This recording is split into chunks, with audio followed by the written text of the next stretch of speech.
আসলে কি বলবো না বলবো, ধানের কাজ করতেছি। আর ধানের কাজ কি যে কষ্ট, কি যে পরিশ্রম, একমাত্র যারা ধানের কাজ করে, ধান নেয়, তারাই বুঝে যে ধান নেওয়া, কাটা কুটি মানে কতটা কষ্ট, কতটা পরিশ্রম। তারপরেও যদি পরিশ্রমের পরেও যদি কিছু কিছু মানুষ বলে আহারে এই মানুষটা কতটা পরিশ্রম করতেছে, তাইলে কিন্তু দেখেন কতটা শান্তি লাগে। কিন্তু পরিশ্রম করার পরে যদি মানুষ বলে যে কি করছো, আর ভাই বলেন, আত্মীয় স্বজন বলেন, প্রিয় মানুষ বলেন, যাদের জন্য যাই কিছু করেন না কেন, দিন শেষে তারা বেইমানি করে। আত্মীয় বলেন, স্বজন বলেন, বন্ধু বলেন, প্রিয় মানুষ বলেন, সবাই দিন শেষে তারা বেইমানি করে, তারা চোখ পল্টি নেয়, বুঝছেন?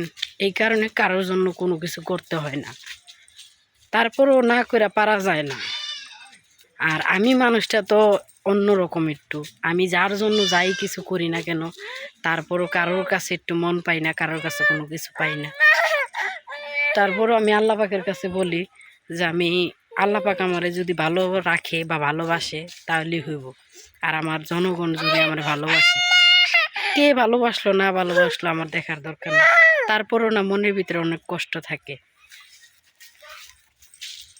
তো ভিডিও করি, সবাই ভিডিও পছন্দ করে না, সেক্ষেত্রে পলায় পলায় ভিডিও করি আর কি, শ্বশুর বাড়িতে। ভালো থাকবেন সবাই।